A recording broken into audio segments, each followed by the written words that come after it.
श्रोते हो नमस्कार. आज दसरा. 3.5 मुहूर्तांपैकी एक सुवर्ण मुहूर्त.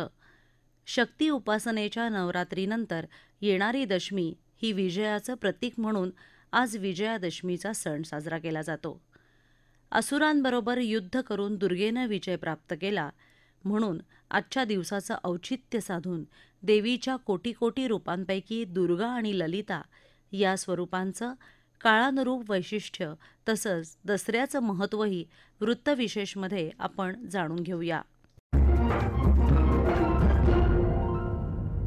श्रोते हो, दसरा म्हणजे सरस्वती पूजन, शस्त्रपूजन, सोनं लुटणं अर्थात यामुळे आपटा या वृक्षाला आज दिलेलं विशिष्ट स्थान हे आपल्याला ठाऊक आहेच.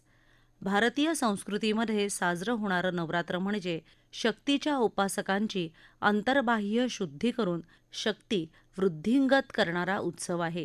या काळात पूजन होणाऱ्या दुर्गा आणि ललिता या शक्तिरूपांविषयी विवेचन करीत आहेत भारतीय संस्कृतीच्या अभ्यासक डॉक्टर गौरी मोघे. या देवी सर्वभूतेषु शक्तिरूपेण संस्थिता नमस्तस्यै नमस्तस्यै नमस्तस्यै नमो नमः. या देवी सर्वभूतेषु लज्जारूपेण संस्थिता नमस्तस्यै नमस्तस्यै नमस्तस्यै नमो नमः. या देवी सर्वभूतेषु शांतिरूपेण संस्थिता नमस्तस्यै नमस्तस्यै नमस्तस्यै नमो नमः. नमस्कार. आज नवरात्रीच्या निमित्ताने आपण या शक्तितत्वाला नमन करूया आणि त्याबद्दल थोडा अधिक विचार करूया.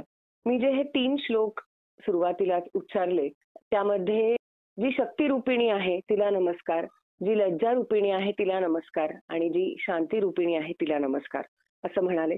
यात वेगवेगळ्या रूपांचा उल्लेख करून अशाच पद्धतीने श्लोक म्हटले जातात आणि असा एक अध्यायच आहे दुर्गा सप्तशतीमध्ये. आता जेव्हा दुर्गा ही एक देवी आणि हे दुर्गेचं नवरात्र दर रात्री एक जागरण केलं जातं कारण त्याला संदर्भ आहे युद्धाचा. महिषासुराचं युद्ध जे झालं ते अनेक राक्षसांचा संहार दुर्गा देवीने केला आणि म्हणून दुर्गा देवीला पूजिलं जातं. ही कथा जरी सगळ्यांना माहिती असली तरी दुर्गेचं स्वरूप जाणून घेणं फार गरजेचं आहे. कारण दुर्गेचं स्वरूप जर का जाणून घेतलं तर आपण आजच्याही काळामध्ये जेव्हा ही उपासना करतो किंवा रोज आपण जे आयुष्य जगतो ज्यामध्ये आपल्याला अडचणी येतात त्या सोडून त्यांच्याकडे वेगळ्या पद्धतीने बघण्यासाठी आपल्याला मदत होईल. कारण भक्तिभाव हा एक महत्वाचा विषय आहे की आपण एखादी गोष्ट भक्तीने केली, आपला तेवढा भाव असेल तर त्यातून मिळणारी शक्ती हा एक स्वतंत्र विषय. पण आपण जी आराधना करतो, जे आपल्यावर संस्कार झालेत आणि ज्यातून म्हणून आपला समाज आणि संस्कृती हे कायम बनत पुढे पुढे गेलंय त्याच्यामध्ये व्रतवैकल्यानं 2 पद्धतीचं रूप आहे. एक म्हणजे एकत्र येऊन करतो तो उत्सव आणि त्याच वेळेला जे वैयक्तिक पातळीवर किंवा कौटुंबिक पातळीवर केलं जातं ते व्रत. तर ह्या सगळ्याचा साकल्याने विचार करण्यासाठी याकडे अभ्यासाच्या दृष्टीने बघणं पण गरजेचं आहे आणि समजून घेणं गरजेचं आहे. त्यामुळे जेव्हा दुर्गेचं नवरात्रीमध्ये महत्व सांगितलं जातं तर ही दुर्गा म्हणजे कोण? तर दुर्ग मार्ग प्रवृत्ता असं जिला म्हटलंय तर जी नेहमी अवघड मार्गातून पुढे पुढे जात असते, अग्रेसर होत असते, एका ठिकाणी थांबत नाही की काहीतरी अडथळा आला आणि म्हणून थांबून राहिली अशी ही शक्ती नाही. तर त्या अडथळ्याला फोडून अक्षरशः जी पुढे जाते आणि म्हणून ती दुर्गम की जाण्यासाठी अतिशय अवघड अशा मार्गातून जाणारी. मग तिला दुर्गासुराला तिने मारलं म्हणून पण तिला दुर्गा म्हणतात ही एक कथा सांगितली जातेच. पण दुर्ग म्हणजे खऱ्या अर्थाने तुम्ही जेव्हा एक अभेद्य किल्ला असा जो असतो त्याला दुर्ग असं म्हटलं जातं तिथे तोच अर्थ अभिप्रेत असतो की तुम्हाला जायला जिथे अवघड आहे तिथे. असे जायला अवघड असणारे अनेक मार्ग असतात, अशा अनेक वाटा असतात प्रत्येकाच्या आयुष्यात.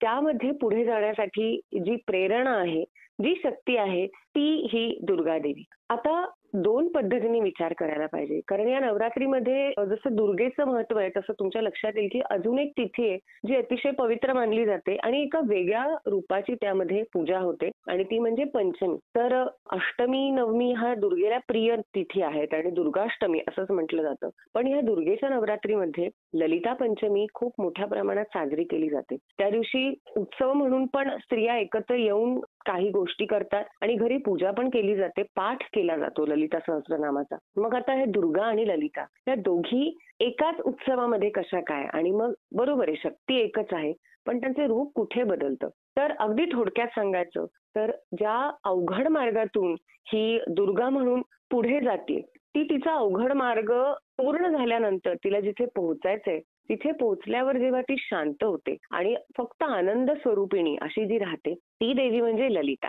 आणि म्हणूनच की आपल्याला जर का आजच्या काळामध्येही काही शिकायचं असेल, कारण आपले सगळे सणवार आपल्याला काहीतरी खरं तर सांगत असतात आणि ते आपण ऐकलं पाहिजे आणि जोपासलं पाहिजे. तर जिथे मार्ग अवघड आहे तिथे जो समोर येईल त्याच्याशी लढा देत, जो जसा समोर येईल तसं आपलं रूप बदलत. कारण असं चालत नाही की समोरून कोणी 4 शस्त्र घेऊन आला पण माझ्याकडे एकच आहे तर मी त्यानीच लढीन, असं चालणार नाही. त्यामुळे शस्त्रांचं महत्त्व, खंडेनवमीला शस्त्रांची पण आयुध पूजा केली जाते कारण देवीला ही सगळी लागली होती. तसंच आहे की आपल्याला आपण जर का बरोबर असू आणि समोरून काही जास्त मोठं संकट आलं तर त्या संकटानुसार समोरच्याच्या शक्तीनुसार आपली शक्ती वाढवून आपल्याला प्रतिकार करता आला पाहिजे. म्हणून त्या आपल्या शस्त्रांनाही तेवढं महत्व आहे आणि ते शस्त्र धारण करणारी दुर्गा आपण आपल्यामध्ये त्यावेळेला धारण करावी, अक्षरशः अतिशक्ती असंही त्याचा एक त्याचा अर्थ आहे. आणि हे झाल्यानंतर मात्र ती जेव्हा ललिता रूप होऊन शांत होते तर तिथे आपल्याला पोहोचायचंय हे लक्षात घेतलं पाहिजे. कारण कधी कधी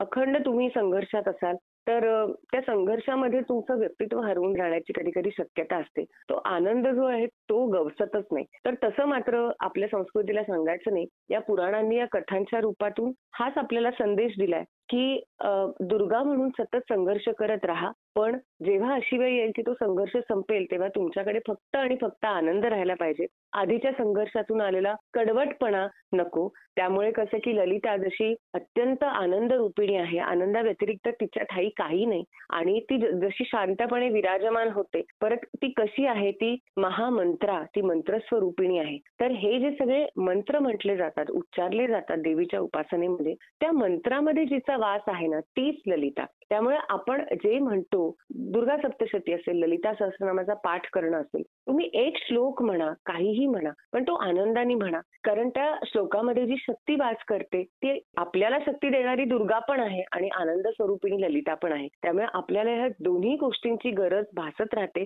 आणि म्हणून आपल्या पूर्वजांनी ह्या उपासनेचं अशा पद्धतीने महत्व आपल्याला सांगितलंय आणि त्यांनी त्याची एक धाटणी ठरवली की कधी काय करायचं याला फार महत्व असतं. त्यामुळे वर्षभर सण असतात. तुम्ही विचार केला तर चैत्रापासून चैत्र गौर असेल, मग गौरी गणपती बरोबरच्या ज्येष्ठा कनिष्ठा असतील, देवीची उपासना ही सतत चालू आहे. पण सलग काही काळ फक्त नवरात्रात ती येते. तर तेवढा संघर्ष हा काही काळासाठीच असतो आणि नंतर मात्र तुम्ही स्थिरावणं गरजेचं असतं. जे स्थिर असतात त्यांना देवत्व मानलं जातं. ज्यांचं मन स्थिर नाही त्यांनाही असुर म्हटलंय आपल्याकडे, म्हणजे राक्षस. त्यामुळे आपल्याला मन स्थिर करण्यासाठी या शक्ती अशीच प्रेरणा देत राहोत आणि त्यांच्या चरित्रातून त्यांनी जे दाखवलंय त्या कथांमधून हे खरं तर घ्यायचंय आणि आपण आपल्या आतली शक्ती जागवली पाहिजे असं सतत जे सगळे म्हणतात ना, तर आणि जागर केला पाहिजे. जागरण असतं देवीचं असंही सांगितलं जातं. तर काय जागवायचंय, तर खरं तर ही प्रेरणा जागी ठेवली पाहिजे की आपण कधी काय करतोय. 9 दिवसाचंच युद्ध असेल तर 9 दिवस युद्ध करायचं, उरलेले 11 महिने युद्ध नाही करायचं. तेव्हा शांत राहायचं किंवा जे समोर येईल ते बघायचं.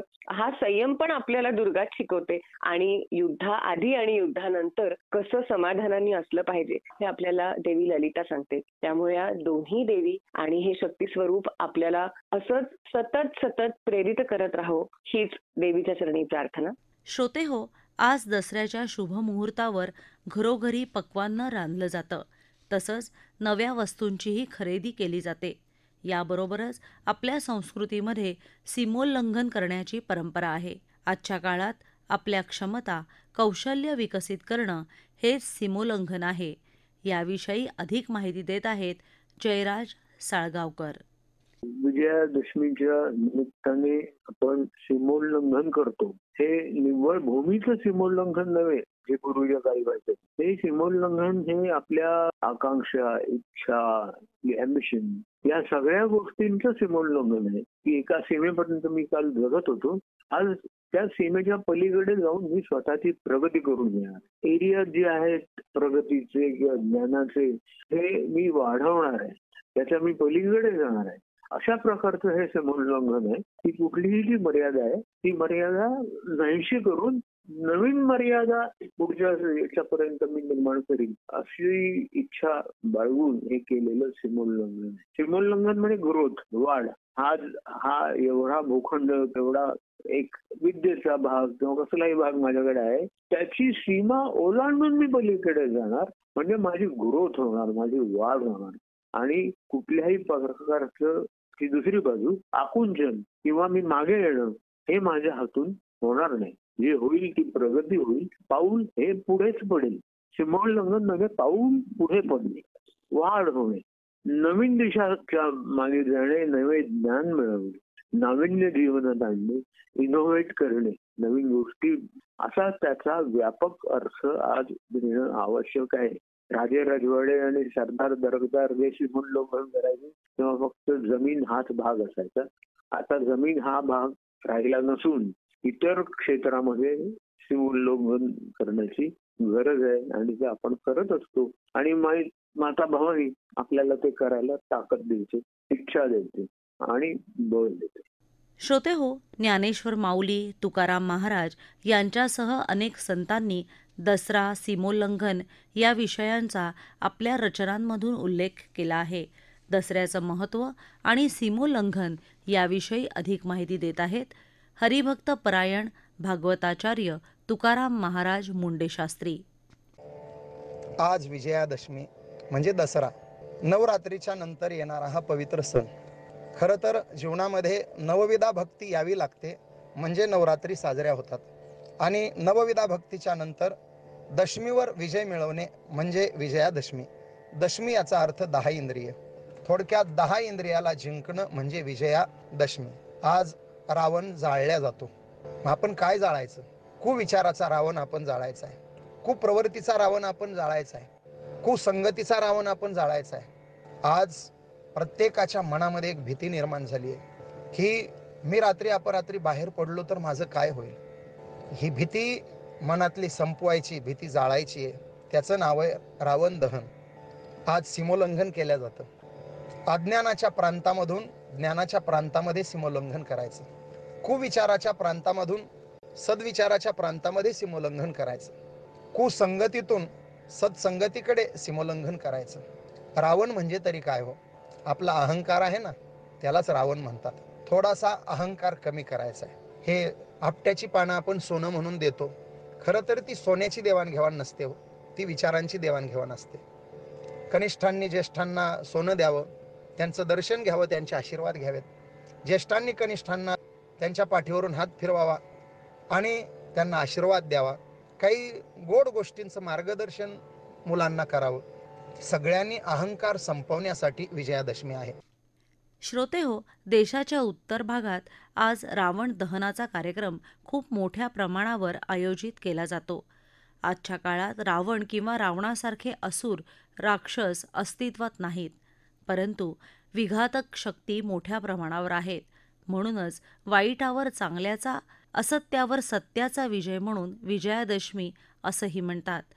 सणाचा मूळ हेतू लक्षात घेऊन हा उत्सव साजरा करताना आजच्या काळाशी सुसंगत विचार करायचा म्हटलं तर सर्वांनीच आपल्यातील वाईट, घातक सवयींना सोडून देणं आणि चांगल्या सवयींचा अंगीकार करणं, मनातल्या असुराचं दहन आणि त्याच्या जोडीला सद्विचारांचा जागर होणं म्हणजेच दसऱ्यानिमित्त आपण केलेलं सीमोल्लंघन असेल, नाही का?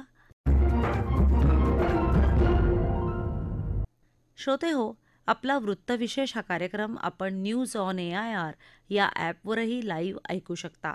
यासोबतच आमच्या मुंबई एअर न्यूज या यूट्यूब वाहिनीवर कार्यक्रमाचं ध्वनिमुद्रण आपल्याला कधीही ऐकता येईल. याबरोबरच आजचा वृत्तविशेष हा कार्यक्रम संपला. हा कार्यक्रम आकाशवाणी मुंबईच्या प्रादेशिक वृत्त विभागानं सादर केला. संपादन आणि सादरकर्त्या सरस्वती कुवळेकर, निर्मिती राजेश शेजवळे, प्रसारण सहाय्य स्नेहा कांबळे, लेखन आणि समन्वय सुवर्णा बेडेकर आणि निवेदन श्रद्धा वझे.